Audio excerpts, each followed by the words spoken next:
Welcome to Unity Inspired Living. Our community began in 1989 as a small worldwide Unity book study group, and we've continued the momentum as an ever-evolving spiritual community. Each Sunday, you will find dynamic thought leaders delivering inspiring messages and talented musicians sharing sound healing through their melody. Here, we embrace ancient spiritual traditions, universal truths, and emerging wisdom. Let's check out this Sunday message. We're so grateful you've joined us. Good morning, beautiful souls. Welcome into Unity Inspired Living.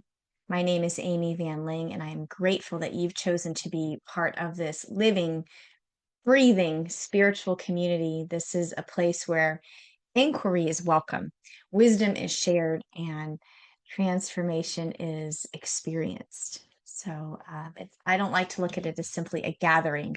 It's a sacred ground in consciousness, and we co-create this space together.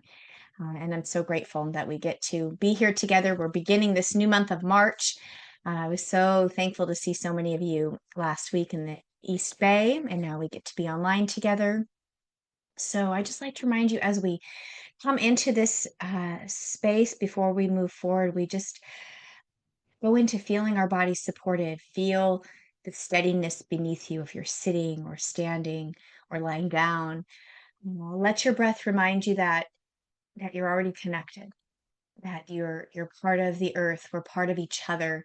We're connected to something much larger than ourselves. And we're rooting into our service this morning. So thank you for being here with us. Our theme for the month of March is Roots Before Wings. And I've been thinking about it a lot in a culture that seems to be sort of obsessed with speed and visibility. This month, we're choosing to look at depth, and talking about how before flight, there's foundation. Before expansion, there's integration. Before influence, there's that inner formation. And so we're diving deep this month, and we're honoring the quiet work, that hidden strengthening, that deepening of faith, and embodied wisdom. Because we know that what is rooted cannot be easily shaken. And so we are so thrilled to explore this topic with our first speaker this month online, Reverend Dr. Matthew Fox. It's an extraordinary honor to welcome you back. Matthew Fox is one of the most influential spiritual teachers of our time. I would definitely say a theologian, author, visionary, whose work has helped reawaken a creation-centered spirituality that it's amazing. It bridges mysticism and justice and science and the wisdom traditions of the world. You're in for a real treat today. Through decades of Matthew's teaching and writing, he has challenged conventional religious thinking while also inviting us into a deeper experience of that sacred within creation itself, and that ourselves within creation itself. So his voice is courageous and compassionate, and we are so thankful that he is here sharing the message today. Roots Before Wings, the foundational role of science in supporting spirituality. And I know that so many of us we love this topic, and we're just ready for it. So we are so grateful for your wisdom, Matthew, and your sacred yes to be with us today. We are so Thank you. appreciative. It's good to be back. Thank you. You will also see on our screen, we are blessed beyond measure by the music of HeartDream. This is a duo, Steve and Mirabai Bangs. We love this duo so much. They create music that feels like prayer. You will know if you have not heard HeartDream before, you will know today. After today, their presence invites you to soften, to listen, to remember the truth, what really matters. And you'll hear guitar and voice and Mirabai's angelic voice and flute tones. And there's so much going on in their music that will touch you, ground you, transcend you. So thank you. We're so grateful for the sacred atmosphere that you bring to us through music. Thank you, HeartDream. I'm tremendously grateful. You have briefly met Pat, and you will get to hear more from our beloved Pat McCauley this morning. We're so thankful for you, Pat. She will be sharing our inspirational reading and guiding us in the prosperity in practice. And she's grounding us in spiritual insight and bringing us into lived love experience for us this morning. So thank you, Pat McCauley, for saying yes and weaving the wisdom and love that you have, that you bring into our service this morning. We're grateful for you.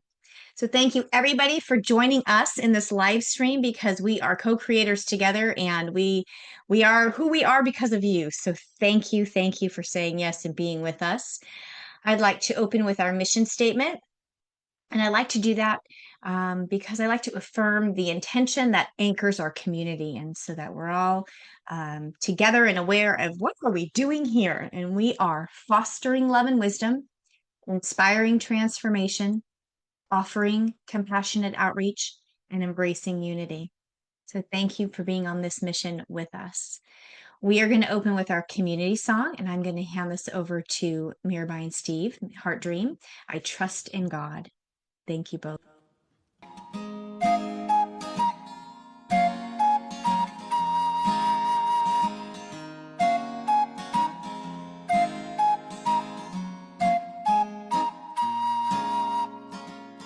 I'm thankful, so grateful. I'm one in the spirit all around me. I'm thankful, so grateful. I trust in God. I surrender, I surrender. I'm one in the spirit all around me. I surrender, I surrender. I trust in God. I'm thankful, so grateful. I'm one in the spirit all around me. I'm thankful, so grateful. I trust in God. I surrender, I surrender. I'm one in the spirit all around me. I surrender, I surrender. I trust in God. I'm thankful, so grateful. I'm one in the spirit all around me. I'm thankful, so grateful. I trust in God. I trust in God.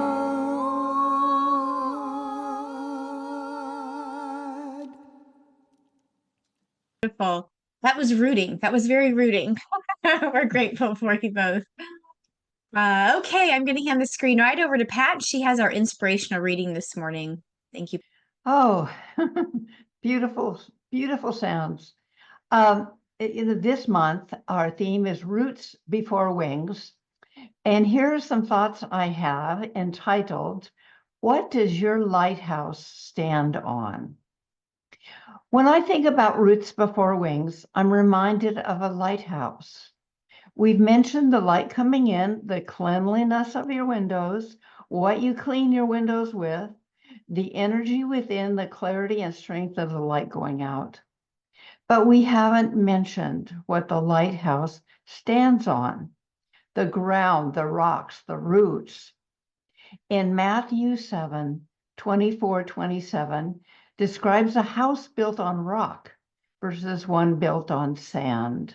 Quote, there was a wise man which built his house upon a rock, and the rain descended and the floods came and the winds blew and beat upon that house, and it fell not, for it was founded upon a rock. And there was a foolish man which built his house upon the sand, and the rains descended and the floods came and the winds blew and beat upon that house, and it fell, and great was the fall of it. Unquote. What is your lighthouse built on? Will it withstand the winds, the emotions and thoughts of the outer world without collapsing you in fear, anger, or depression? What are the things that will help your lighthouse stand strong? Here are three things: your values, your cleared conditioning, and your knowledge and embodiment of truth. Number 1, your values. What do you stand on? Love, expansion, unity, heart. These can develop strong roots. One may not be strong in this all the time, but there can be a willingness to be aware to always come back to what you value and stand for. Number 2, your conditioning.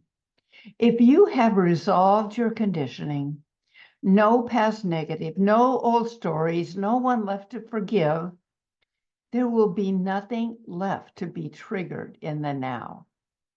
Most reactions we have nothing to do with the present, but are reminders from the past. Number 3, your knowledge and embodiment of truth. The truths of the outer world are definitely hard to pin down. The truths of the inner world are more reliable. This involves not only an intellectual knowledge of truth, but also being it. Some truths are: only love is real. All is one. We are unique, divine, genius beings meant to co-create with the highest. People are of love or asking for love. We are everything and nothing. So what does your lighthouse stand on? We are designed to stand strong with love in our hearts and energy to co-create. So let's grow our roots even stronger, because all is one benefits. And we are fulfilling part of the reason we came to this place at this time. Thank you. Thank you, Pat, for such a powerful message. And something just struck me that this biblical story reminds me of the parable of the three little pigs. And I'm sure there must be some connection there, That's from between my book. yeah, That's right. from my book. Yes, the connection between the wise and foolish builders. I, just made this three little pigs connection right now. Wow, thank you, Pat. That must be why, because that is in your book, and it was just so strong. Yes, the foundations we build upon. Yes, thank you for that. So grateful. We are going to hand the screen back over. Mirabai and Steve, there's so much love. Michael J. Allen says, "What a miracle when the song touches my whole being." That is what HeartDream does to us. Glow and shine now. Thank you both so much.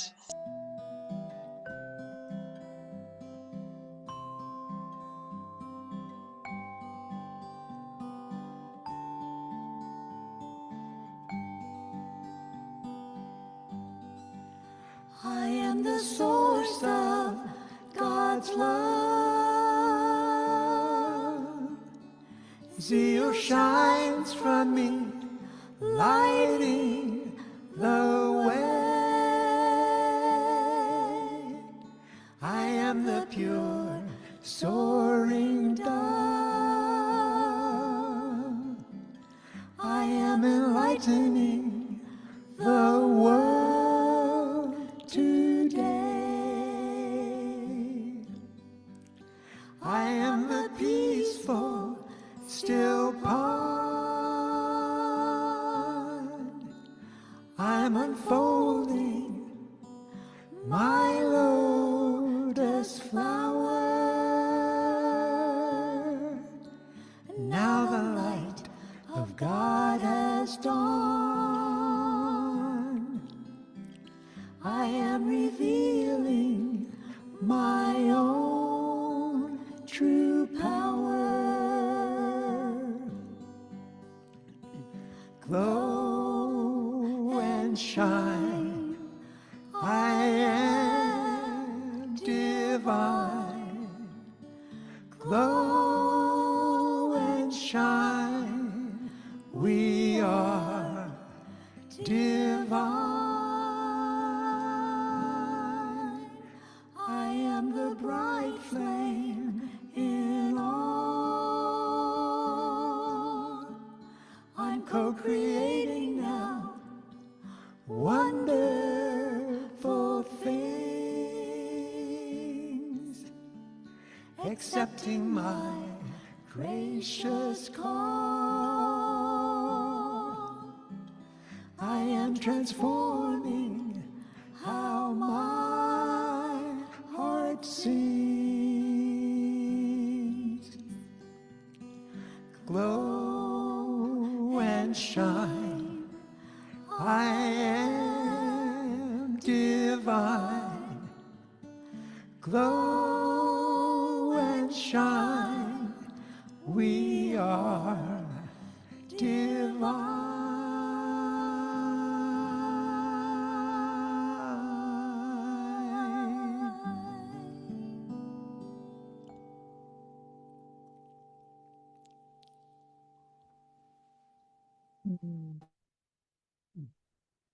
Sweetness to the soul. Thank you. Thank you. Glow and shine. I am divine. Love that. So much love coming in the chat for all the beauty here this morning. Thank you. Okay, Pat, I'm going to hand the screen over to you for our prosperity and practice this week. Thank you, Amy. You're welcome. Our prosperity and practice today is continuing from the Dynamic Laws of Prosperity by Catherine Ponder, the prosperity law of increase. The prosperity principle is the thoughts of increase turn the tide. You are always invoking increase or decrease. Catherine Ponder teaches us that we are constantly using one of two laws, the law of increase or the law of decrease. There is no neutral ground. The direction of our thought determines the direction of our experience. When we speak of hard times, rehearse disappointment, or dwell on discouragement, we unconsciously energize decrease. When we think about plenty, possibility, and forward movement, we activate increase.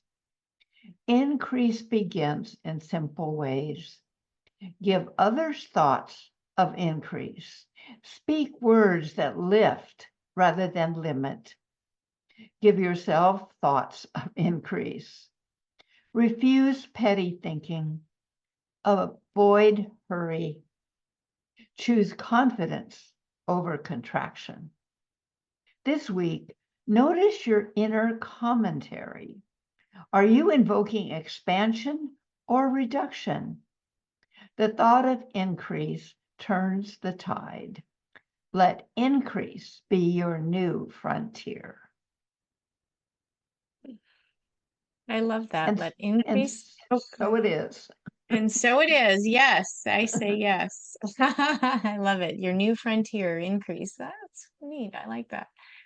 Okay, we're going to hand the screen back over to HeartDream, Crystal in My Eye.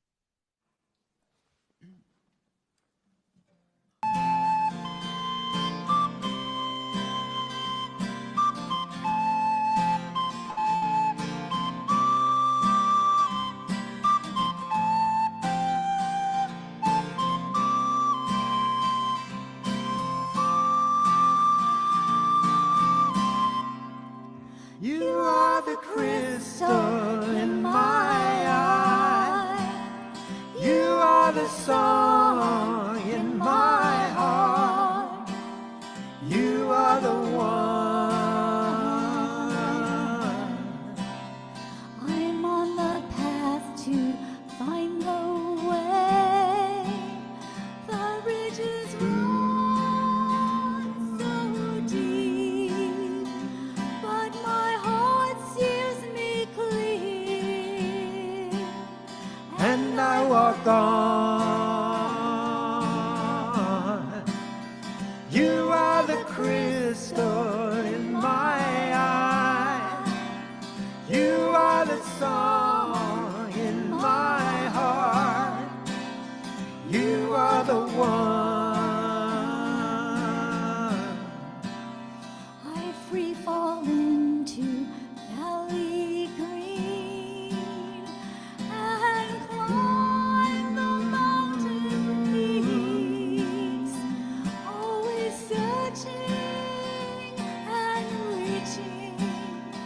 and I walk on. You are the crystal in my eye. You are the song in my heart. You are the one. You are the crystal in my eye. You are everything. You are the one. I glide through cool, placid lakes, struggling through the ocean, paddling through the river, And I swim on. You are the crystal in my eye. You are the song in my heart. You are the one. you are in my heart, you fill my breath and soul, you are Everything. You are the one.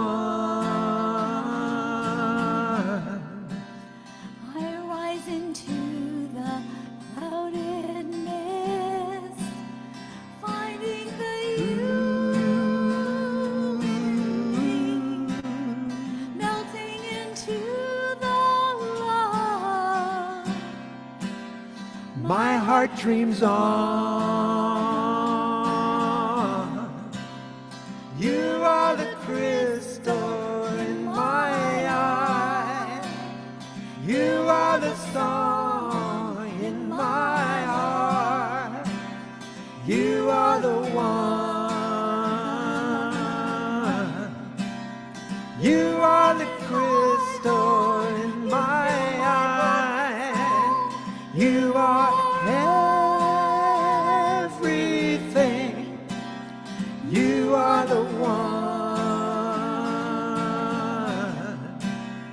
You are the crystal in my eye. You are everything. You are the one. You are in my heart.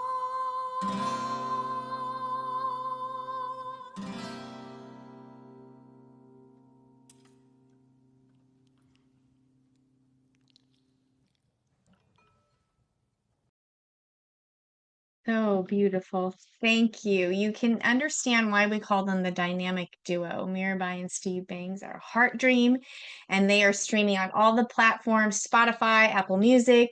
You can go to their website, heartdream.com, and find your way and learn more about them, and also follow them on socials, because then you get to see where they're at, and you can follow them around the internet world as well. Oh, thank you. Thank you for the grounding words of our readings, Pat. Thank you. Thank you, Heart Dream, for creating this sacred atmosphere that feels accessible for all of us to get really deeply rooted. So thank you all. We love and appreciate you. So much love coming through the live stream chat. Mwah. We will see you on the Facebook. Bye, Pat. Thank you so much. Oh, I see everybody here in our live stream. Thank you for being here. I know we're so excited to have Reverend Dr. Matthew Fox with us. And now, with open minds, rooted hearts, I invite us to receive the wisdom of Reverend Dr. Matthew Fox as we step into our theme this month and the talk, Roots Before Wings, the foundational role of science in supporting spirituality. Thank you, Matthew. We are truly grateful for you. Thank you, Amy.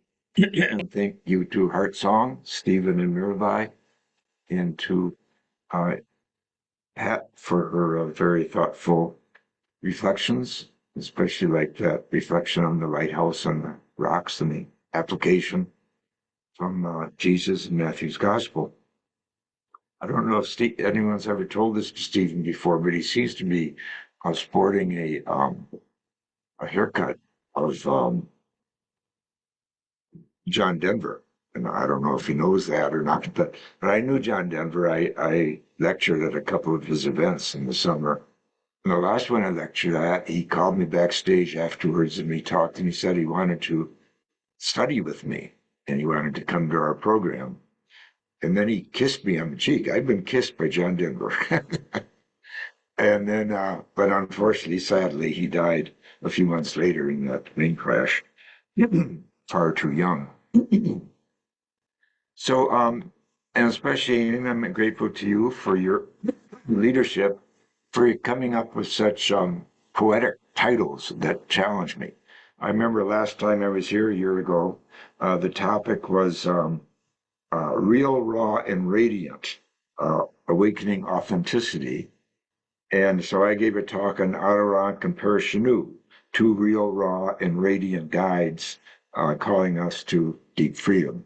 So I like that. And you triggered me with your poetic invitations. So today your invitation is about roots before wings. Pardon me. And I was inspired by that. And so I added as a subtitle, as a theme, the foundational role of science in supporting spirituality.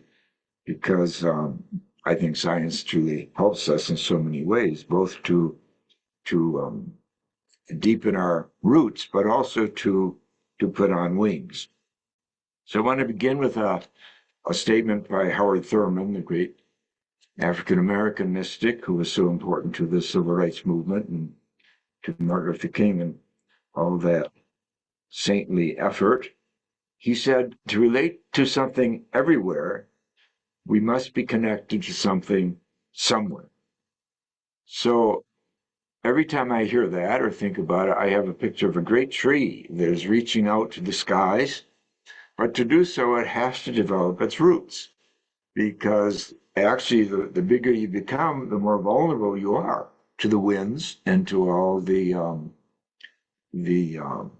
trials and misfortunes and temptations that come our way. So that the roots are so important. A big tree reaches to the sky like wings, but needs deep roots so as not to be uprooted easily when the real winds come. And I'm also reminded of a statement by the poet Rilke. He says, "Yet no matter how deeply I go into myself, my God is dark, and like a webbing made of 100 roots that drink in silence." And a wonderful, wonderful statement again on the power of roots. Yet no matter how deeply I go into myself, we all have this deep, deep self. And in fact, Meister Eckhart says that the soul is ineffable like God is, that it's full of mystery, and it's a lifetime journey to explore the deeper self.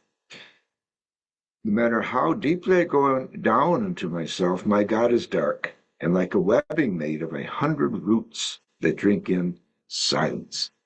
That affirmation of silence as a power and affirming source to prepare us for what the world is inviting us to. So reaching for the whole, for the cosmos, is something humans love to do. Thomas Aquinas in the 13th century said that what distinguishes humanity is that each one of us is capax universi, capable of the universe. Its grandeur and immensity, sparked by curiosity, we want to know our home better. So I'm going to invite Amy now to show two pictures of the universe that were recently taken by the Webb telescope. And we're living in this amazing moment of human and planetary and cosmic history when we can take pictures like this, when we, scientists from 29 countries set the Webb telescope into its place. And so we, ordinary folks, are receiving every day on our computers and wherever, our phones, these amazing pictures of beauty, of our origins, of our history of 13.8 billion years that brought us here. So we have a whole new relationship to the cosmos now, thanks to human ingenuity and technology.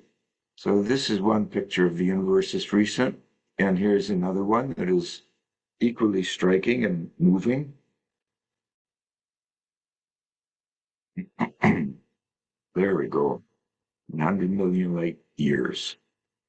You know, this is a simulation, but it's what's going on out there.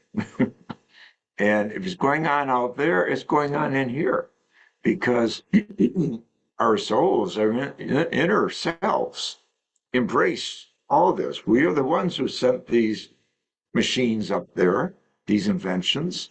Our taxes help pay for it. So everything we're receiving is part of our soul. We're connected to the whole universe. And as Aquinas says, this truly distinguishes us as a species. Thank you, Amy. David Bohm, the recent physicist, says, I'm a postmodern scientist who begins with the whole, W-H-O-L-E. That's what our times are about, beginning with the whole, not with the part. That was endemic to the modern consciousness, but we're now in a postmodern consciousness. And indeed, this is pre-modern consciousness too. The indigenous people everywhere and the medieval people, such as Aquinas, began with the whole, and Hildegard of Bingen. They begin with the cosmos, the macrocosm, the big cosmos. And then we humans, we are the microcosm, but we're made to relate to this macrocosm. There's this amazing affinity and synergy between us and the universe. We're eager to know about the universe. We find it beautiful. Ernesto Cardinal used to say, we can argue about the meaning of the universe, and we can argue about the facts of the universe, but we can't argue about the beauty of the universe. And this is what binds us as a species to the whole. We're learning so much about the whole these days, the cosmos. And so we need to deepen our roots to take it all in and to absorb the beauty. You can be overwhelmed by beauty. So we have to be stronger, if you will, in our roots. Another word for the whole is creation, which is why I talk about creation, spirituality, or nature, or the cosmos, or existence. Rilke poet again, the poet Rilke, he says, existence is the miracle.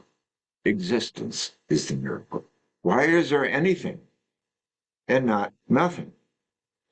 And why are we here and not nothing? After 13.8 billion years, who would have guessed that we needed that long to get here? And here we are learning every day what here means. Now, in my last talk to you, I talked about Père Chenu, who was my mentor and named the creation spiritual tradition for me. And I just finished finally my 3-year book on him and his teachings. And it's in the hands of a publisher now. Please offer your prayers if they say yes. But our foreword was written by the cosmologist Brian Swim, who recently he's written a lot of books, but his most recent book is called Cosmogenesis, an unveiling of the expanding universe. And it's a beautiful book, and it's very personal. It's really his autobiography. He told me it's a spiritual autobiography of coming to grips with his vocation as a cosmologist, and how in high school, he went to a Jesuit high school in Seattle. He was told that he can't be both a scientist and a Christian and a believer. That's the message he got. Like, he was told they had to take Latin and not chemistry, because chemistry is about the world, it's about matter, but Latin is about the church and religion. And this kind of set him up for confusion and dualism. He said, until he started to read my works several years later. So he said it was Chenu and myself that brought him into realization of his vocation as a scientist. Thomas Aquinas says, the greatest thing in the universe is not the human. The greatest thing in the universe is the universe itself. And all beings are here to serve the universe, humans too. We are here to carry on the news of the universe and the wonder and the gratitude for the universe. Now, here are some things that Chanu says about our relationship to the cosmos and the universe. He says, for Thomas Aquinas, the human person is entirely one with the cosmos. We are entirely one with the cosmos. Human nature lives in nature. It is a microcosm of nature. The history of nature is not just a minor event in the theater of a spiritual history. History of nature is not a minor event in the theater of spiritual history. They go together. Spirit itself evolves as the universe evolves and as humanity evolves. Chanu says Aquinas observed the inclusion of the history of nature in the history of spirit, the history of spirit. So we're talking about evolution here. We're talking about history. The history of spirit, he says, is the history of nature. The human person is situated at the junction of these two worlds, which realize in the human being a homogeneity of spirit and matter. So spirit and matter come together in us humans. And we're able to talk about it. We're able to argue about it. We're able to derive principles from it, values, as Pat was talking about. These are where our values come from.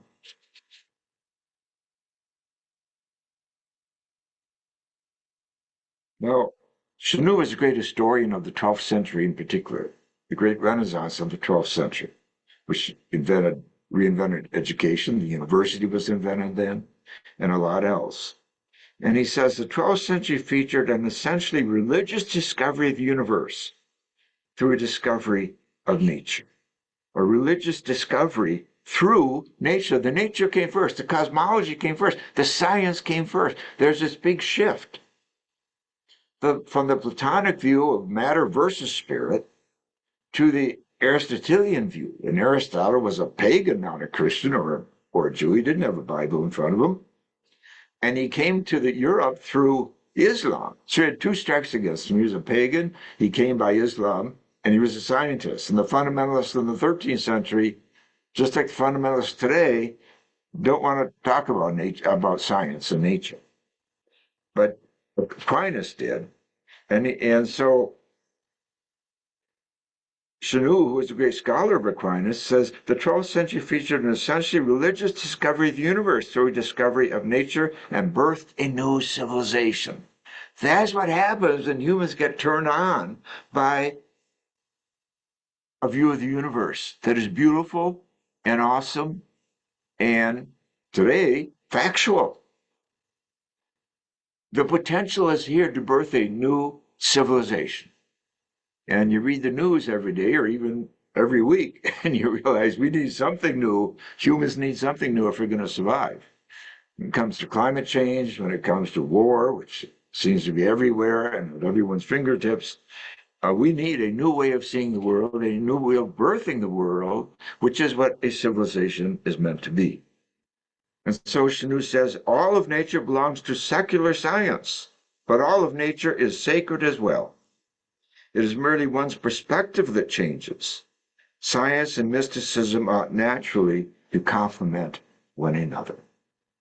That is the teaching of my mentor, and I think he's right.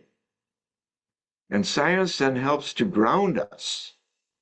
And science itself reveals truths about the cosmos and about its darkness.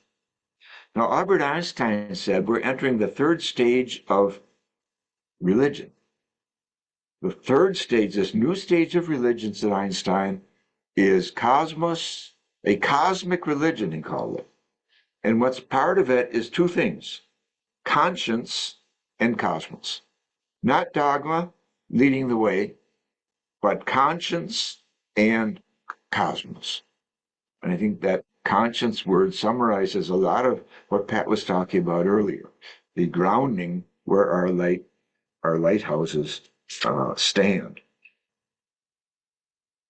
And these are the roots then for Einstein's view of the future of religion.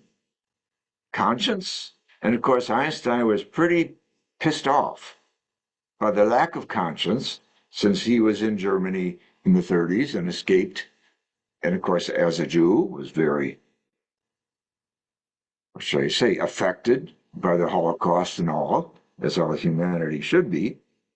And so he felt the conscience of humanity had truly failed, and religions had failed to stand up enough to Hitler in his time. And he said that, I maintain, this is a quote from Einstein, that the cosmic religious feeling is the strongest and noblest motive for scientific research.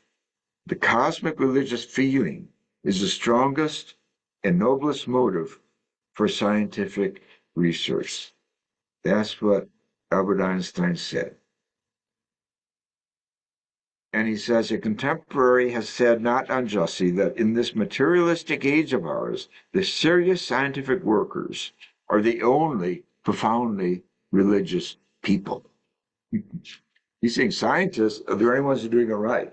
Now, why would he say that? Well, because they're wrestling with the most excellent thing in the universe, which is the universe itself. And therefore, with the sacred. With the sacred. He was once accused of being an atheist. And he responded by saying, I believe in the God of Spinoza. For Spinoza, God and nature are one, are a unity. And that true religion then for Spinoza and for Einstein is not based on dogma, but on a feeling for the rationality, the unity underlying all finite and temporal things, a feeling of wonder and awe that generates the idea of God. So awe is the beginning of wisdom, Rabbi Heschel said.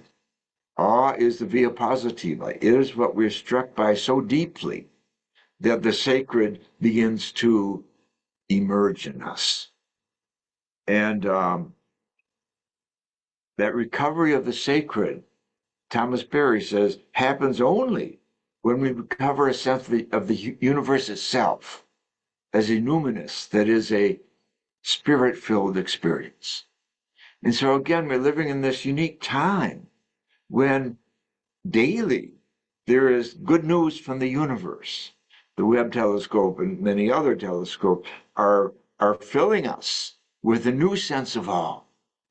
And that is a beginning of our souls becoming alive to the sacred, and even of a new civilization being born, a new Renaissance, one that will bring the diversity alive, the beauty alive in all the world's cultures, in all the world religions, and in the conscience of humanity.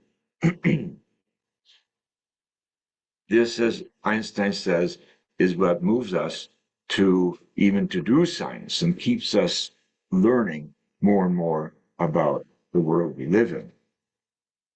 Now, I'd like to share with you a picture of two people, Joel Primack and Nancy Abrams. And Joel and Nancy wrote two important books together on the new cosmology. And Joel died this past year, and we had a wonderful celebration of his life a few weeks ago in Santa Cruz, because he taught at the University of Santa Cruz for many years. He was a astrophysicist, very renowned. He was very responsible for the discovery of dark matter and dark energy as an explanation of what makes our universe work. And Nancy and he wrote the books together, and these are the names of the books. One of them that you'll see the cover is called The View from the Center of the Universe. And let's show that book cover. And in this book, they bring out some really amazing facts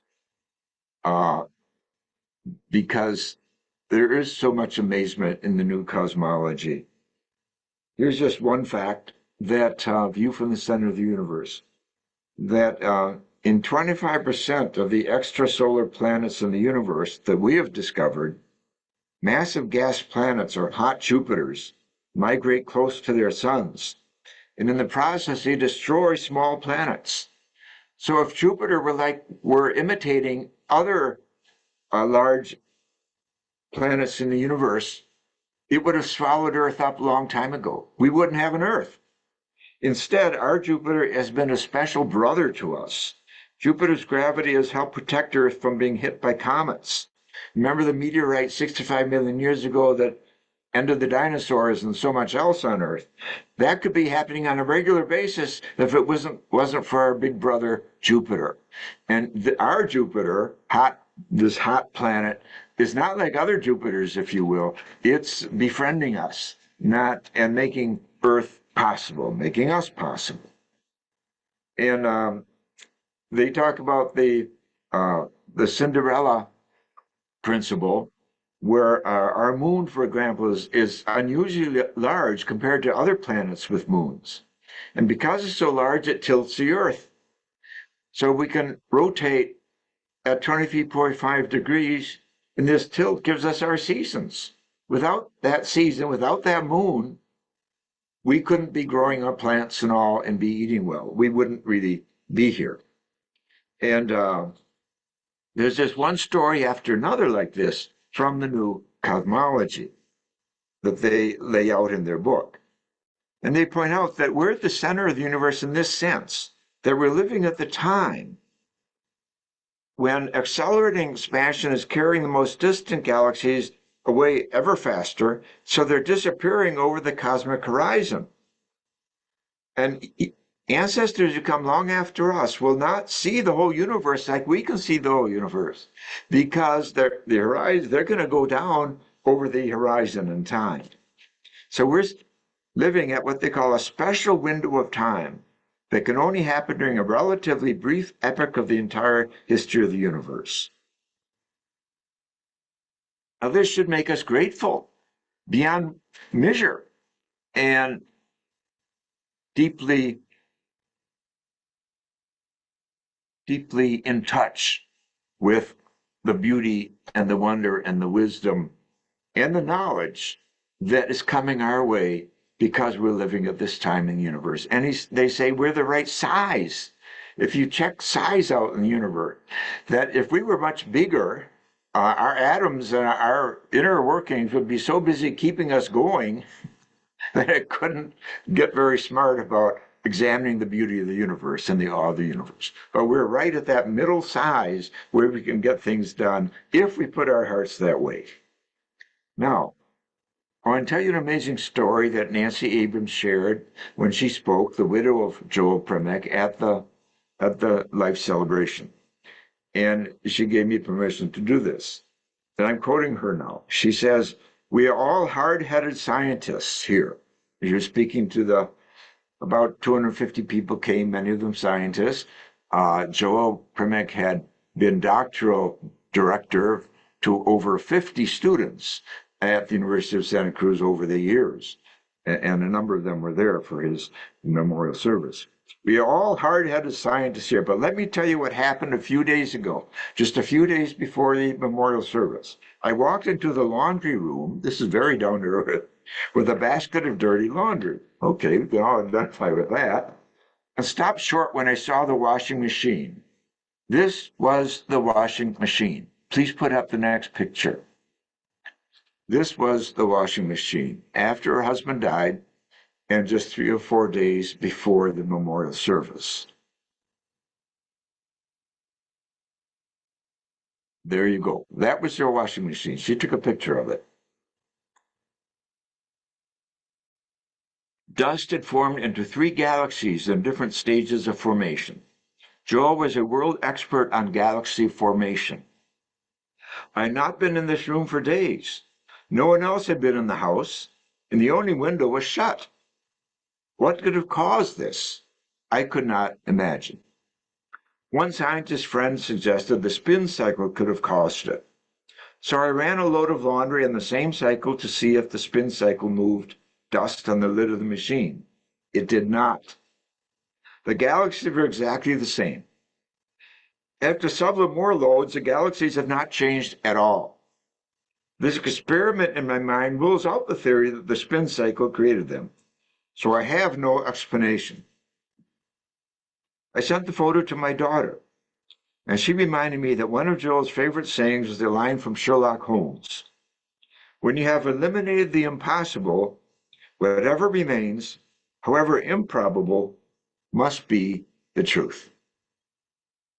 So to all you scientists out there, and here she's challenging every scientist at the service, I'm absolutely open to a convincing theory of what caused this.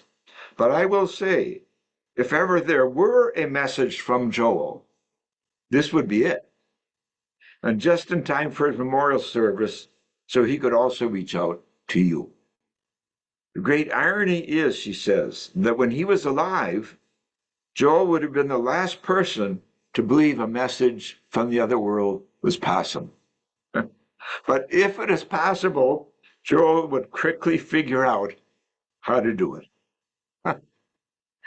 So I just think this is an amazing story, an amazing picture you're looking at here.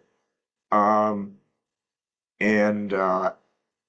his widow is saying, all you scientists come up with an answer. You know, isn't that what science is about? These are the facts. That's the real picture. It didn't go away even when I reran the machine and no one was in the house except me and I didn't do it. So, and this is the language in which my husband spoke.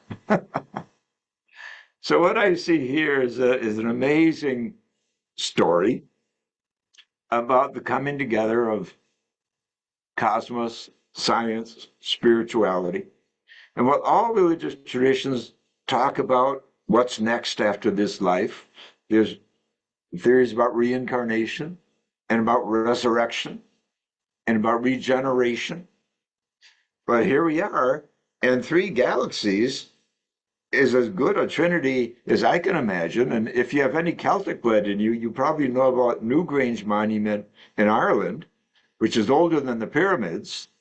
And on the front of it, and it's designed so that on December 21st, winter solstice, which happens to be my birthday, the sun shines down the shaft 1 day a year, all the way down the shaft. Very sacred monument, older than the pyramids. And on the front, there's this big rock door. There are three spiral pictures representing probably life, death, and resurrection, or life, death, and regeneration, and so forth. But the Trinity is a common symbol for religions around the world. The Hindus have a Trinity, the Christians have a Trinity, and this kind of looks like a Trinity to me too.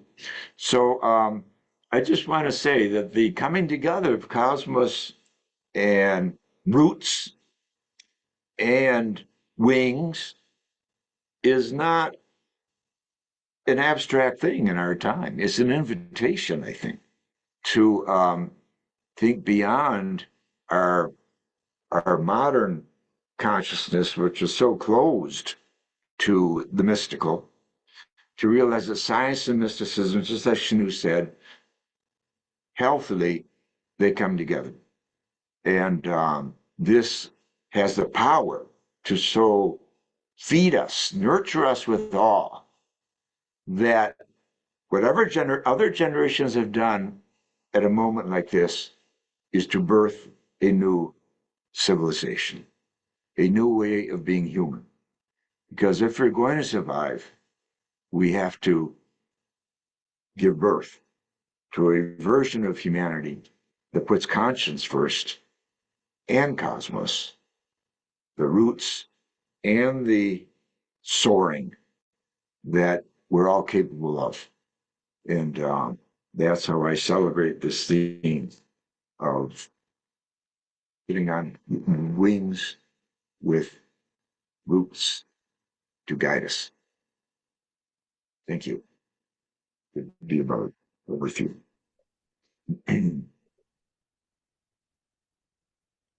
Peace and blessings, Reverend Matthew. Wow.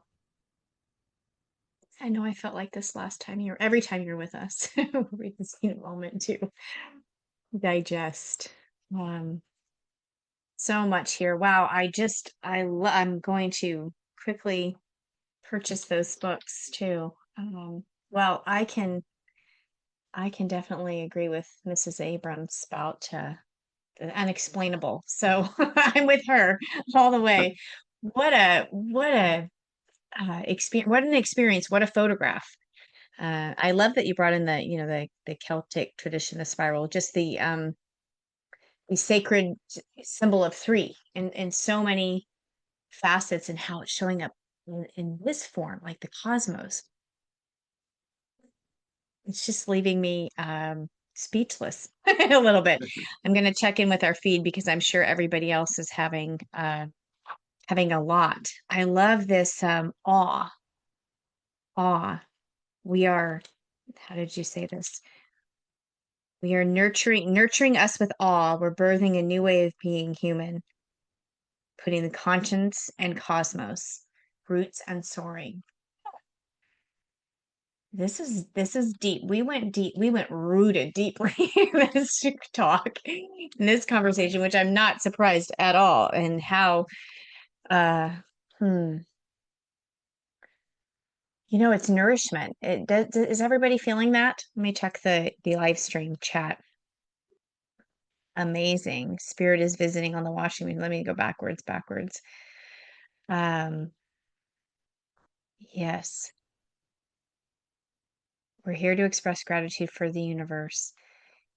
Spirit is visiting on the washing machine. Isn't that something? It is amazing, incredibly true and inspirational. Christy says, the earth is the godly locks principle now. Oh, Goldilocks principle. Sorry, I'm seeing God. I see God in everything. The Goldilocks principle now. It has not always been that way. The earth was volatile, but now it is in perfection. I love all the science in nature and how we make sense of the world, our universe, and our lives. I second that. Thank you, Christy.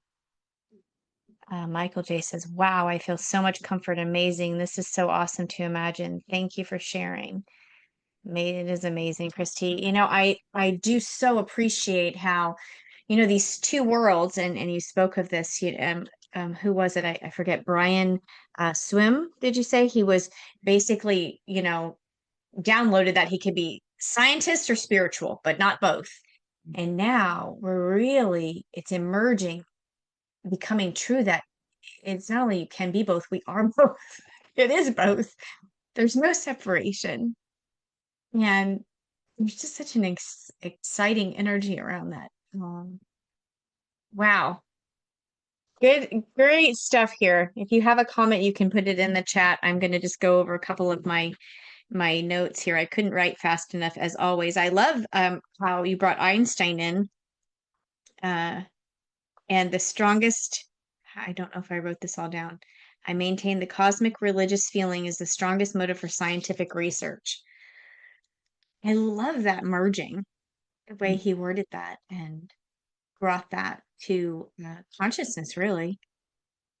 When in a time when people were so separate about, and the scientists are scientists and spiritual people are a little more woo woo, and yes, this is the time. This is the time. What did you say about this? Oh, this must have been in their books. Were you saying that this special time that we're in? Maybe I didn't write it down because it was just so much flooding. Download, you were just sharing so much. The washing machine, and of course, his message is going to be in the language he understands, which is being a world expert on galaxy formation. Of course, there's no other explanation. I love that. It makes life so exciting. Well, it does, and it connects this life to what comes next. And that people do communicate with us after they die. And that's what happened to the early Christians with Jesus, the resurrection. Paul says he interviewed 500 people who had experiences of Jesus after he died. and each one is different, you know. It's not one story and one personality. So um, that Nancy's husband would leave dust on the washing machine, but Yes. in the form of three galaxies is, well, as she says, this is how he would talk. If he would talk about this stuff, this is his language. I mean, this is what he spent his life studying, was galaxies. And it was a signature, literally, from him, from the other Absolutely. side. And so I think it says a lot 100%. about Yeah. immortality. What's that? I said 100%. I have had similar experiences to her, and it's in their language, and that's an important piece for us to stay open to, to noticing, to receiving. It might not Yes, come in the way you think. yes. And it gives you perspective. In fact, this is what Ernest Becker, who wrote the book that won the Pulitzer Prize after he died and won it, The Denial of Death. He says that where religion and science come together is at the level of perspective. Perspective that both give you a bigger picture of things. And I just think this is the kind of, and of course, Otto Rank, who Becker builds his work on Otto Rank, and Otto Rank says the biggest issue for humans is the issue of immortality. You know, is this all there is, or is there more? And so, we're swimming in it with this story of the washing machine, this picture of the washing machine. Just a story, you got a picture, which is scientific, it's a fact. and Yes. and it wraps up because so much of the violence in the world is humans creating immortality projects like the pharaohs building the pyramids. See, that you're going to live forever in a pyramid if it's done just right, even if you have to kill a lot of slaves to build the pyramid, Right. or war or empire. I mean, all of these are in capitalist megalomania. The billionaires who want to buy up the world, and so it is a quest for immortality, is how Otto Rank analyzes it. It's a psychology. And this is deep in us. And so that's why he says that Jesus and Paul brought the most revolutionary idea ever proposed, and that is to democratize immortality. That resurrection means none of us have to build pyramids for ourselves after we die. We just have to live our lives fully and beautifully and kindly to others and and keep going in this world. So I mean, we're Mm. dealing here with a major issue, and that is, what do we do with our fear of death? And if we could calm the fear of death, and that's why Otto Rank was not a Christian; he was a Jew. But he says this is an answer. But of course, Jesus was a Jew, and Jesus got the resurrection question was in the air in Jesus' day, and he had his version, his answer to it, and then something happened after he died. So Mhm. that's the Christian story, and it's applicable to Radharank says to every human being, because we're all worried about death. If we give ourselves time to worry about it, otherwise we're busy building projects so we don't have to think about it or worry Mhm. about it. And it's Right. really conquering other people and all that, Yeah. expanding our empires. Plenty of that going on. Something. There's a lot. I'm thinking, where do we want to go? Yeah. Um, wow. Humans. We are Right. complex. And I did read that. I did read that recently about, the fear of death. Um, this is a big topic. Maybe this will be another topic for us.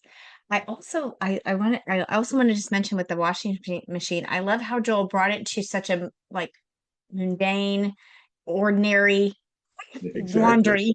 It's like the miracle, the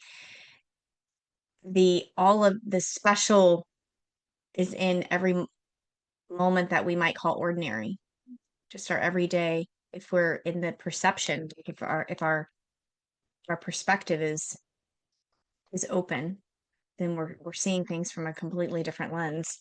I think I see the chat going here, so let me just check. Shelley says, just what I needed to hear. Hope for me and us. Linda says, thank you for your message, Matthew Fox, on the relation between spirit and science and nature that are all related and inseparable. Mirabai says, my father met Einstein at the New York Fair. He remarked on his spirituality and its connection to science, believing all is connected. He influenced my dad to become a space engineer at Lockheed. Wow, Mirabai. Wow. That trickled right into your music. Wow. Jan Great. says, I am so curious about Nancy's question to the scientists. What responses has she received from any of them? Well, the last time I talked to her, they don't have answers. So that's why she proposes. Her answer is that here's the facts, and you know, you got to chew on it. Yeah. But yeah, I think she's giving us her answer. But I kind of play with her. I commend her for having the guts to challenge all these scientists, and to kind of play with science and say, it was the last word. It's coming from my dead scientist husband from another Yeah. place. And to me, it was one more example then of science and spirituality coming together. Yeah. It's profound. Yeah, I feel that. I feel like it was the last awe, like drop this awe moment. I'm like, we don't have an answer for that. Oh, wow. Beauty, beauty. This was just absolutely fabulous. Thank you. Christy says, using science to explain our world, connecting spirituality. Yes. Yes. Hi, Nan. Thank you for being here. Um, is Nancy here? Oh my goodness. Yay. She answered. Jan. Hi, Nancy. Welcome. I'm Oh, oh, deeply Nancy's touched here. by Mr. Nancy's here. She says, no scientists Wow. have given me the slightest bit of explanation.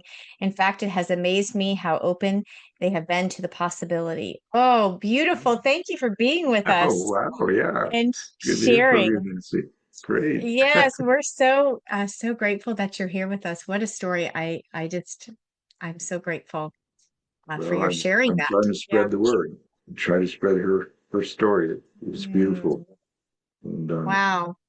the Beautiful. gathering of people to remember Joe was equally uplifting. Yes. And because there were just so many beautiful stories about him. But Yeah. this kind of I can't takes the wait. tape. This The case washing is the case. machine. Yes, I the just love it, washing like you machine. say. It's so down to earth. Hmm. And, Yeah. He's just saying, here I am in the midst of the laundry. right. It wasn't. It wasn't dust on a pulpit. No.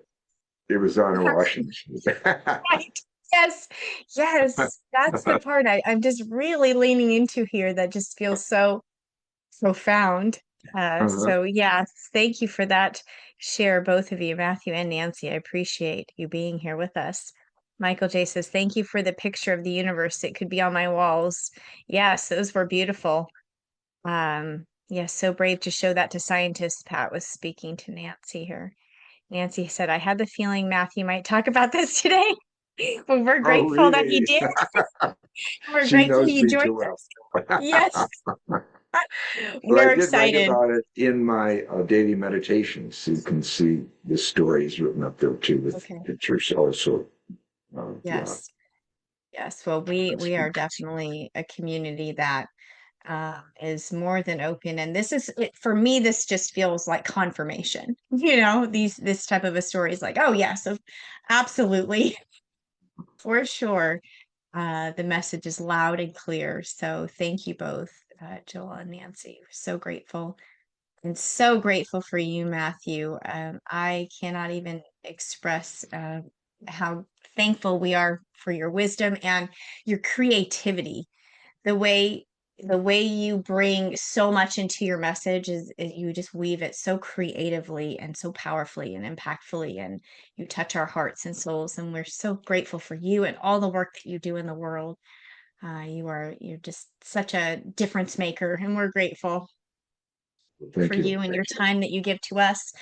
Thank you And I what look you do. forward to what comes next. We never know what the next topic will be, but we certainly know that you are one to as they say, land it, land that topic in such a deeply rooted way, and we can feel our wings emerging from this message today. We're so thankful for you. So we are going to close our service this morning how we typically do, and that is with our prayer of protection. So I invite everybody to receive the blessing. It's for you. Take it in, receive, and know that you are a powerful, magnificent human, and we are in this special time, and we get to be these humans that are birthing the new awe. And I am so grateful that we're on this mission together, because it's exciting and invigorating. And thank you, Matthew Fox, for being one of those people who ignites that fire in us.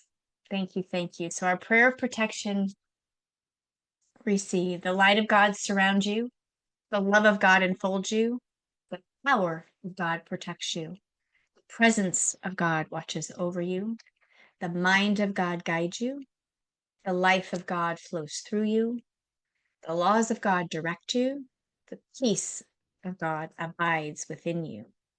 The joy of God uplifts you, the strength of God renews you, the beauty of God inspires you, and wherever you are, God is, and all is well. Amen. Thank you, everybody, for being in this space with us this morning. It was so potent and so powerful. We're grateful for your presence, and as always, shine on, bright beings of love and light. We're so thankful. Matthew Fox, deep gratitude. Blessings, blessings, peace and blessings. Have a beautiful week, everybody.